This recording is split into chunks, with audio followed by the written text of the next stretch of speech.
Please join me in welcoming the snappiest addresser in Arvada, Mayor Marc Williams, to the stage to present the State of the City Address.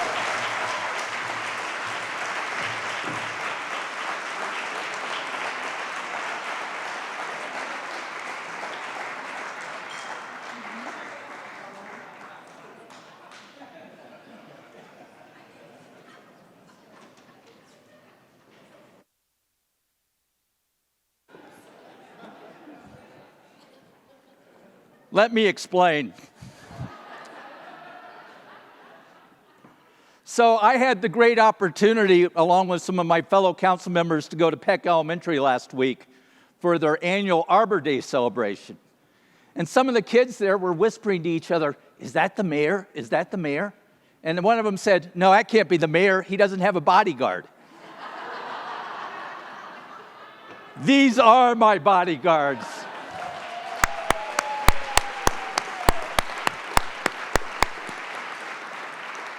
The very best city council and city management in the region, in the state, heck, in the nation. Thank you all for what you do for us each and every day. You may be seated.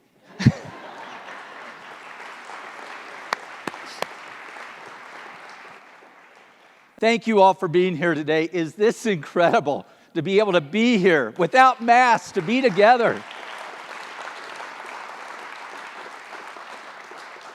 Thank you to the Chamber for putting this on. I was talking to Ken Feldman before we started. You know, we started up the State of the City after Ken left office and after Bob Free left office, so I was sort of the guinea pig for this, and it's been a great forum each year, and I thank the Chamber for continuing it. I thank the business community for everything that you do for us each and every day. As I've already said, we've got the best city council going, and I'm so appreciative of them and the other electeds in the room. Thank you for what you've done for us each and every day during this very crazy time.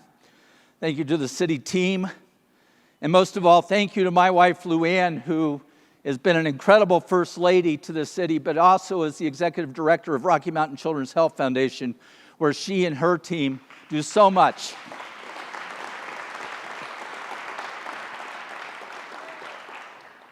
You know, last year, we did do a State of the City. It was virtual via Zoom. And I filmed it at Arvada City Hall, and it was a situation where I had to have a little X where I stood on so I couldn't move around. We have a great film crew with our media services folks, but they made me stay in my spot. And they had me doing a sort of a teleprompter thing. If those of you who have been in City Hall, we've got that big screen in city council chambers, and that was my teleprompter. And the problem with that is I'm pretty short, and that screen is way up there. So if you look back at last year's, it looks like I'm constantly looking for divine intervention as I'm presenting the State of the City. Being together today is evidence that we are getting through this, and we are going to get through this. And it's certainly worth celebrating, and I congratulate Anthony and April for putting together this great venue, this great spot for us to do this year. Now, traditionally, the State of the City is an opportunity to celebrate our accomplishments of the previous year and to look forward to what's going to happen in the coming year. But it's impossible to take stock of our last year without acknowledging the sacrifices and the efforts to respond to the pandemic. We had over 10,000 cases of COVID in the city of Arvada, and we lost over 174 individuals. And I know many in this room have lost people that were important to them. For me, it was my favorite hippie, a gentleman who was involved in this community for many years and a great, great friend, and that was Jed Ladd. He was an institution in this community, and he, like others, will be missed by all of us. Beyond those tolls, the pandemic kept us away from each other, kept us away from our families, our friends, our business associates. And those are times that we will never get back. This led, for many, to depression. And although I'm very appreciative, and your city team's appreciative of the increased alcohol sales during the pandemic, it has led to some problems. You as parents, those of you who are parents, had to take on beyond your normal parental responsibilities, homeschooling your kids. And that had to be tough. That's why Luann and I are glad that the kids are grown and we didn't have to deal with the 8 grandkids going to school at home. Many of you worked remotely or were in the hazardous position of frontline work, or you had uncertain career futures for yourselves. In addition to these human costs, there were certainly economic costs of this pandemic. Many struggled to make ends meet. We lost, during the time of the pandemic, 167 small brick and mortar businesses. Now, not all of them are due to the pandemic, because it's always tough to run a business, but it was made even tougher in 2020. But while the last year was difficult, I have never, ever been prouder to be your mayor. We pulled together to support each other, our health, our families, and our businesses. And it really starts with the frontline workers. They had a willingness to provide public safety, health care, grocery store work, other frontline work for all of us so that we could maintain life as normal as possible. And I particularly want to recognize our public safety professionals. Now, while I recognize a need for a national dialogue on policing following the deaths of George Floyd and others, I am so proud of the Arvada Police Department.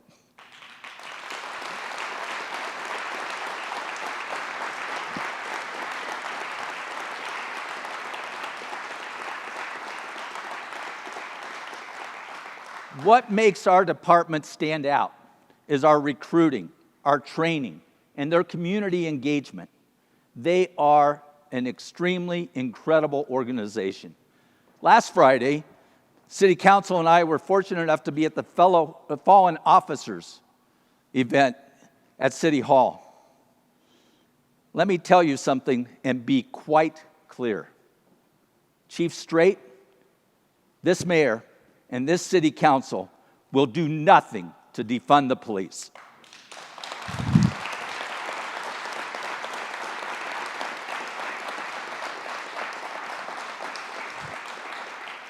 Now we have a short video on one of our fallen officer ceremonies.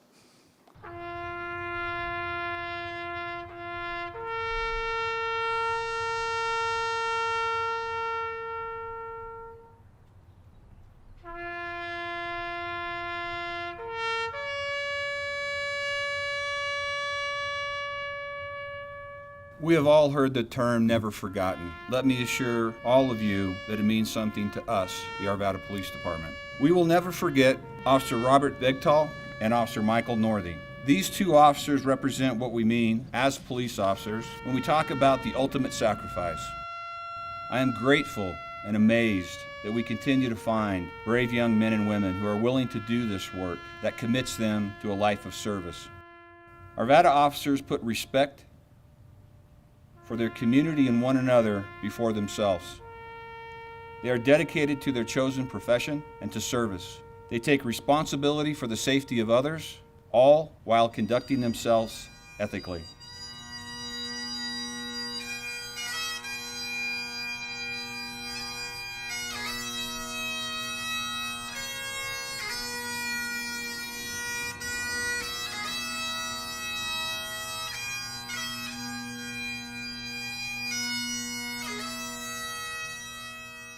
A police officer should be remembered for how they sacrificed with quiet professionalism and honor.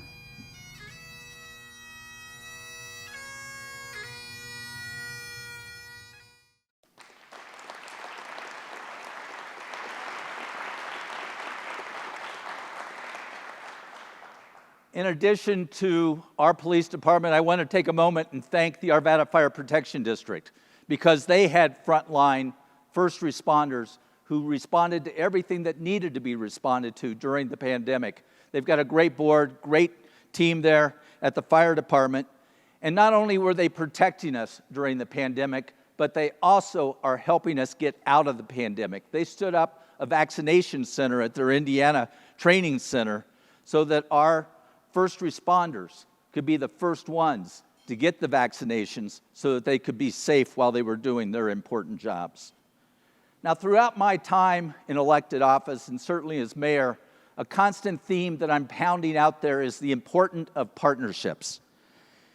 And this year, there's been probably no more important partnership than the Arvada Resiliency Task Force. This brought the Chamber, the Economic Development Association, the Urban Renewal Board, the city, our businesses, and nonprofits all collaborating together on best practices to help us deal with the impacts of the pandemic and move us forward. We had programs such as Chow for Champions, the business toolkits, and a very important one, the Safe and Open campaign.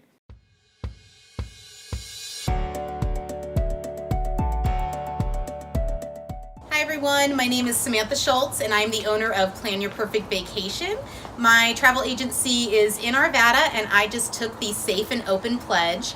What my business is doing now to make sure that we are staying safe during these times is we're ensuring that all of our clients get documentation electronically. We're holding consultations via phone and via Zoom, and communicating anything new via video for everyone.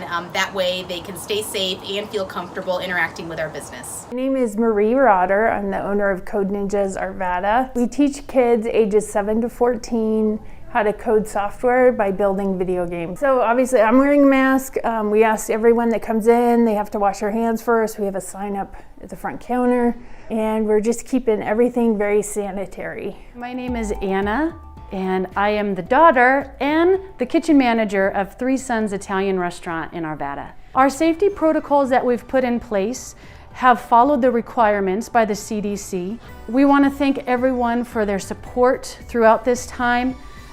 We want to tell you that we appreciate your business. We're here for you. We hope that you stay healthy and stay well, and we will be waiting to serve you, whether that be dine-in or takeout at Three Sons. Ciao.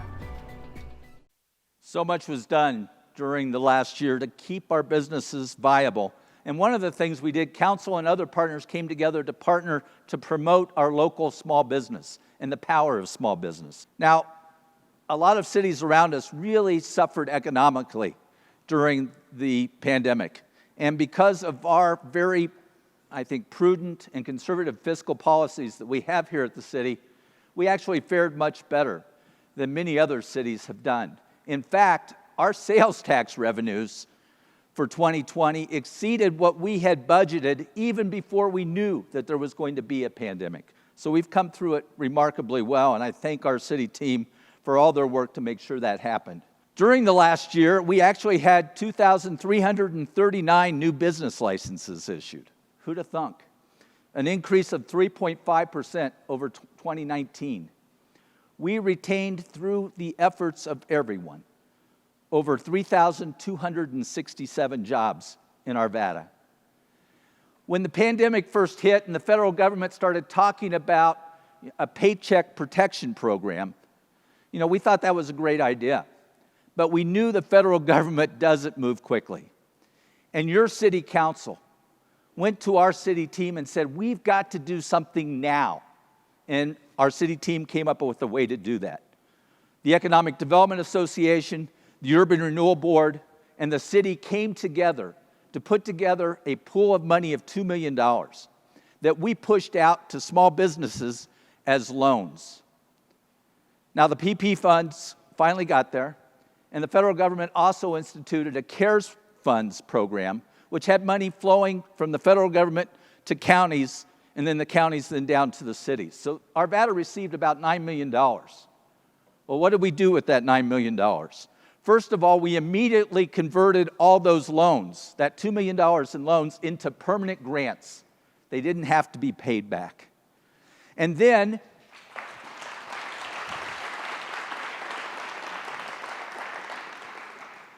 we pushed out more money to our small businesses, but also to nonprofits and human services so that we could impact as many people positively with those funds. And let me tell you, I've gotten direct input from business owners, some with tears in their eyes, that said, Mark, if we hadn't gotten those dollars, we'd be dead, we'd be closed. Finally, we are now in the process of receiving some additional funds from the federal government in the American Recovery Plan, and I pledge to you we will push those dollars out just as effectively and efficiently and fairly as we did the previous dollars we received. Next door is Little by Little Boutique. Co-owner Alyssa Rossi says the outdoor space and loans from the city have been essential. And people are excited to see that we're open. The city of Arvada has issued $2.5 million worth of emergency loans to more than 200 businesses. And now, thanks to the CARES Act funds, the city is converting those loans to grants, meaning businesses don't have to repay the money. I'm gonna start crying. This was the first Rossi had heard that her shop's loans were forgiven. A loan is still a loan. You still have to pay that back. So, people talk positively about it, great, but that's still a debt on our books. So to be able to have those funds it's a huge weight lifted. Steps to allow businesses to focus once again on their main goal, making customers happy. It was a great program, and I'm so pleased that we were able to move so quickly and intelligently. And we were, if not the first, one of the very first communities, and certainly with the largest dollar amount, to be able to push funds out to our community. At the local level and the neighborhood level, we all looked after each other as well. And as I look back at the last year, I get a smile on my face when I think about all the neighbors and neighborhood families that would come walking by the houses. We were wanting to spend so much more time outside, and we were cooped up, and we wanted to get out. And one of the things that was happening was that people like Luann and I would be putting stuffed animals in our front windows because kids were out doing bear hunts. And for the opportunity to see the smiles on the faces of kids as they'd walk by each house and go, there's one, there's one, there's one. Another neat thing that was going on was Luann and I live in a neighborhood that's, I think we may be among the youngest in the neighborhood, but a lot of neighborhoods where folks would set up on their individual driveways and play bingo or other games, and just that sense of how do we hold a community together, and they've done it remarkably well. I think working together as businesses, as the chamber, as the governmental entity, as all of us working together, we were leaders in the region. And one of the things I'm proudest of is that we made progress during the adversity. We didn't just try to put out the fires. We constantly looked forward to how we can address issues that needed to be addressed. During the pandemic, we moved forward with urgent city business. When the pandemic hit, I had become the chair of the Metro Mayor's Caucus, and that's 38 mayors in the region. And we just had a meeting yesterday in which some of the mayors were saying, well, when are you going to go back to in-person city council meetings? And I said, we've been doing that for a year. We've been back. And I thank our city council for pushing for that, to get us back into council chambers, and our great city team for being willing to do that and to help us find the innovative and the technology to be able to do that. And I think it's made a huge difference, because I think in person we've done so much more for our citizens than if we were still 100% remote. During this time, during this crazy pandemic, we were able to engage our citizens and have public hearings on issues such as updating the Land Development Code. That is an important program because it provides predictability and a more streamlined process for the development process. And I think it's fairer to our citizens so that they know what's going to happen, and for prospective developers so they know what steps they've got to go through to get a project approved. And by speeding it up, we know that time is money, and so it's going to be much better for all of us. Now, also during the pandemic, we had a little public hearing, 3 a.m., in which we had a little discussion about trash hauling. And I see a representative from Republic here, Mark. We approved it. It was a very divided vote. It was a 4-3. And we heard a lot of citizen comment on both sides of the issue. But what I am so proud of is that at that end of that evening, I literally had tears in my eyes, because we handled that with respect towards our citizens, with respect towards each other. I applaud the chamber for wanting to work on civility. I don't think you have to look any further than the Arvada City Council to see what true civility is, because we disagree agreeably.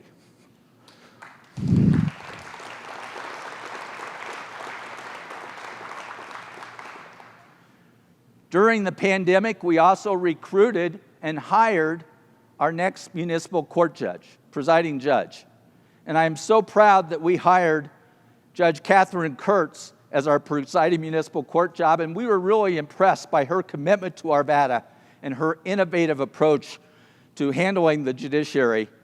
And I'm also proud of the fact that she is the first woman who's been hired as the presiding municipal court judge in the city of Arvada, following the hiring of the previous year, of the first woman city attorney, Rachel Morris. I think this is an important step for our city, and I think in years to come, we won't have to make those distinctions of the first woman, the first man, whatever. I think it's very impressive that we were able to do that.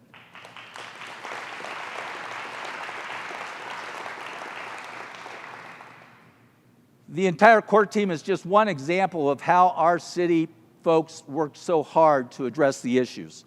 We got back to in-court proceedings as quickly as possible. We maintained virtual court when that was the only way of moving forward. And I'm very impressed with how that entire team, and that's part of our entire engaged city team that we have at the city of Arvada. The Denver Post just named Arvada as one of the top workplaces in the region for the 4th time. And that means Arvada is one of the top 150 workplaces out of over 80,000 who participated in this year's competition.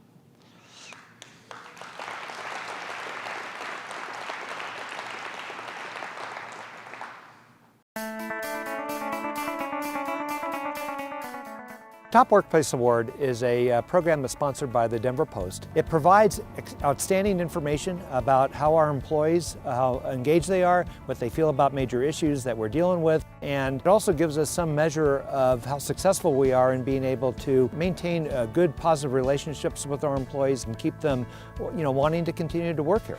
I contribute to the citizens getting clean water. Like, to know that when that person turns their water on, I had at least a little part to do with it is pretty cool to me. The team is engaged. It says that we'll be able to retain our employees, we'll be able to support our employees, we'll be able to recruit top talent, retain top talent. What we do during our employee survey is we have a series of questions that are asked, and a lot of them are related directly to benefits as well as compensation. And so we're able to evaluate some of those responses and seeing what we can do as an organization to enhance what we do offer our current employees to make sure that we're able to attract future talent as well. From the start of our onboarding process, we're bringing new hires in and we're meeting one-on-one with the individuals. We truly believe that our employees come first, and having this philosophy, we're able to better serve our citizens. All right, thank you, I appreciate it. No problem, we'll see ya.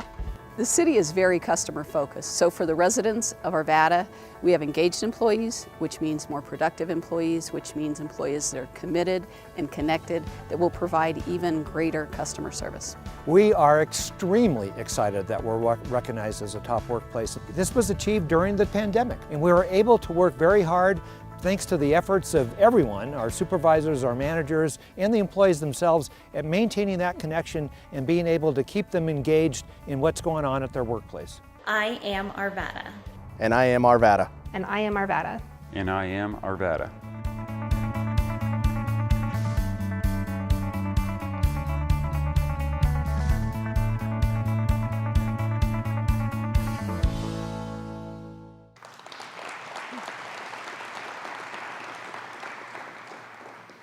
During the difficult times of the pandemic, we made progress in maintaining and improving infrastructure. I think you've probably all noticed that there's a little work going on Ralston Road. It's one of our 2 bond projects, both it and 72nd Avenue, and I appreciate the patience everybody is having, and we recognize the impacts that lane closures and street closures and acquiring property right-of-way has upon folks, and we're working to minimize the pain, and I'm pleased at the fact that we've been able to expend $7.1 million in terms of acquiring right-of-ways so that the people who have been most directly impacted by losing a portion of their property have been fairly compensated by the city. The ultimate reward for these bond projects, which were voter approved, is that we will have improved safety and more efficient travel. Another thing we did during the pandemic was maintain our core services, and one of those is snow removal. You might remember there was a little snow event that happened this year. Well, coincidentally, during that snow event was when I picked to go do a ride-along with one of our big plow truck operators. And I learned a lot. And let me do a little public service announcement here. Please give these guys some room when they're out there doing their work, and give room to the people who are working on our roads, the police who stop people other than us, of course, for speeding. Give them room, give them space. Let's keep them safe so that they can keep us safe. Another thing we did during the pandemic was that we opened the new Fleets building, the Parks and Fleets building. This was the old building, and then we've got the new building. And this was something that our Citizen Capital Improvement Committee really pushed us to do, and we were able to do it at a much less cost than what had originally been forecast, and it's going to allow our Fleets team to safely keep those big snow plows and our police cars and our even golf carts out where they belong. So with that, we also worked on the transition of the Arvada Center from being a city function and a city-owned operation to a nonprofit. And Ken Feldman and I would love to take credit that we were foresighted in terms of pushing for that to happen, but we won't take credit for it. But the end result of by having the Arvada Center as a nonprofit, they were able to receive over $2 million in PPP funds that they would not have received had they still been a city program.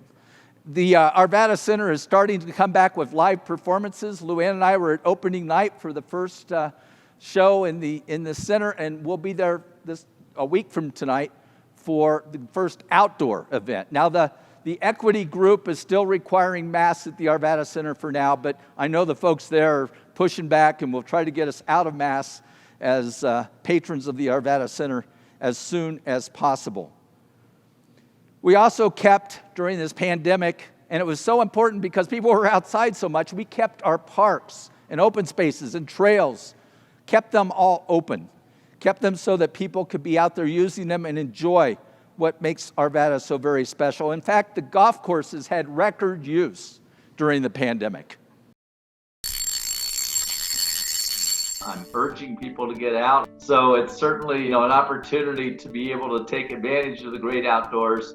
As the city pays close attention to the pandemic, it is safely adjusting services and access to some activities. Many involve fresh air. Local shops like Bicycle Shack can't keep their wheels in stock. People want to ride. The reservoir is open, so are disc golf parks, skate parks, dog parks, and you can tee it up at Lake Arbor and Westwoods. Make your reservations early.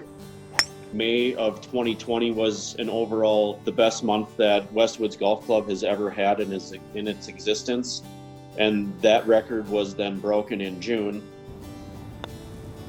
The amount of golf that's being played right now it's a lot. And when it comes to younger ones, parents are playing it safe. Safety is paramount, and rules may change as we go. But there are ways to stay active, and no one does it better than Arvada. I just saw a statistic that Arvada leads the entire metropolitan area in terms of the percentage of citizens who live within a 10-minute walk of any park.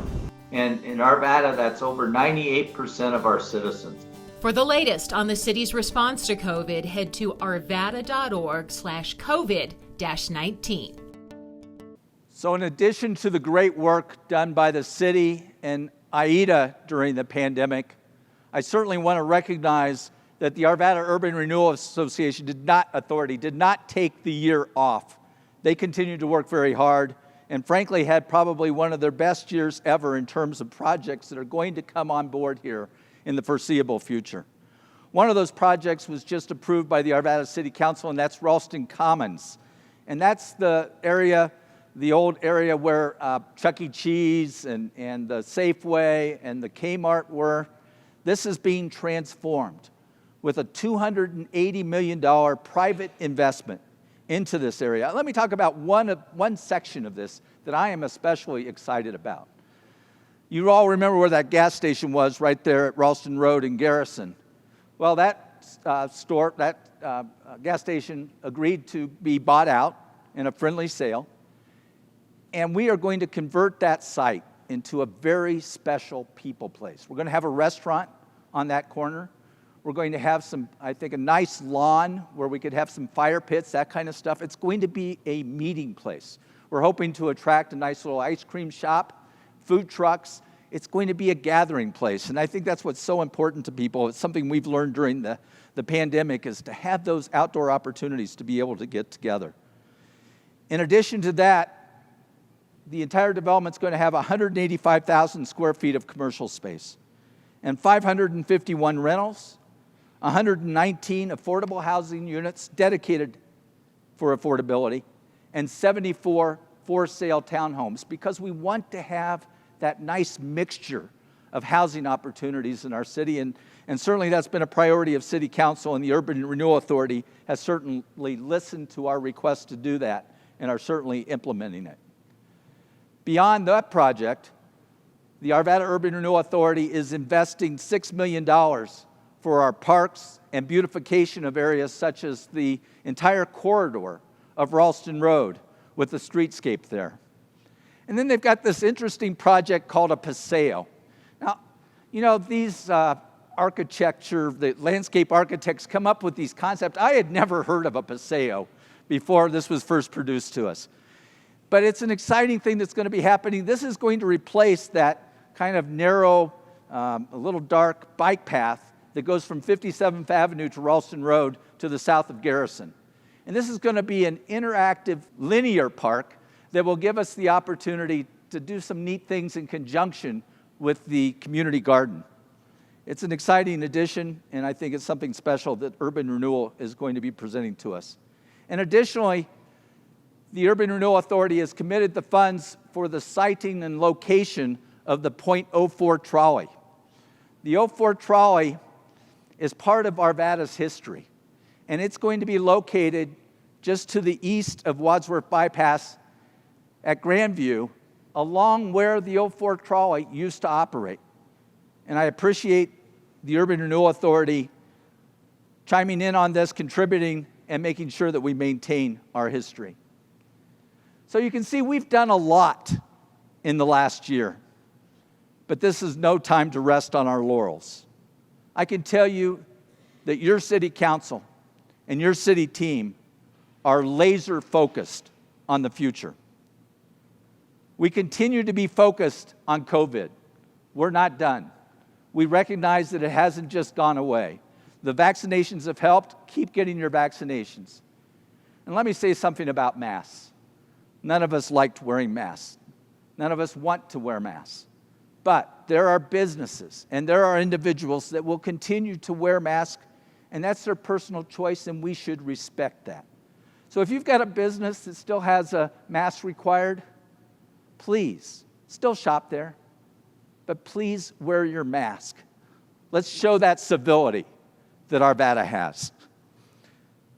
As we also look to the future, we will maintain our laser focus on public safety, because that is the core of what makes Arvada so very special. We feel safe here, and we're so proud of that. We will remain focused on the launch of the waste and recycling program. It's a lot of work, but our team is up for it. And we're focused on the changing demands for water. We will pledge to continue to maintain our high water quality standards, and we'll meet our water demands. And I'm so pleased that the federal government has finally approved the permitting of the expansion of Gross Reservoir so that Arvada will have the water it needs for Build That. Now, I know we've had a pretty wet spring, but it wouldn't be the State of the City speech. Wait for it. Wait for it. But the mayor is requesting, conserve water, shower with a friend. There were a few people that knew that was happening. Your city council and your city team will remain focused on attainable housing and the homeless issue.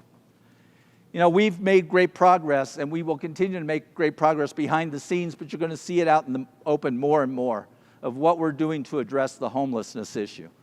We have a Navigator program that is working well, and we've got some other regional programs that we're working on in conjunction with the Metro Mayor's Caucus and others to really, truly address this so that we can make improvements in that area. Now, the social upheaval of the past year, more so in other communities than in Arvada, but it did raise the attention to make sure that we welcome and serve everyone equitably and inclusively. And so I'm grateful to the citizens who beat the drum, who said, we need to focus on this. So we will work with them in partnership on the city's diversity, equity, and inclusion team. And I'm so proud of this Chamber of Commerce for taking on this very important task as well. We learned a lot from the adversity of the pandemic to create an even better Arvada. Let me give you a couple examples. First of all, you know, I came to Arvada in 1979, and I've seen Old Town Arvada change in many, many ways over those years. And over the years, people would come to me and others and say, God, can't we make Old Town sort of like the Boulder Mall or the 16th Street Mall? Can't we make it pedestrian? And there were a lot of people who said, that's impossible. You can't do that. This pandemic made the impossible possible. It caused us to think in ways that we had never thought. And so we tried it on a trial basis. We had businesses, retail, et cetera, who were clamoring to have more outside space, to have safe outdoor space. So we temporarily closed portions of the roads in Old Town, and it worked. And people really enjoyed it. And then they started clamoring, can't we go longer? Can't we go longer? And some communities around us are saying, well, we'll extend it until October. We'll extend it a little bit longer. Not Arvada. We've got a 5-year pilot program that we are going to keep the roads in Old Town closed. Now, I know that there are businesses who are adversely affected, and we will work with them to address as many issues as we can. And that's why it's being done as a 5-year study program to make sure we get it right.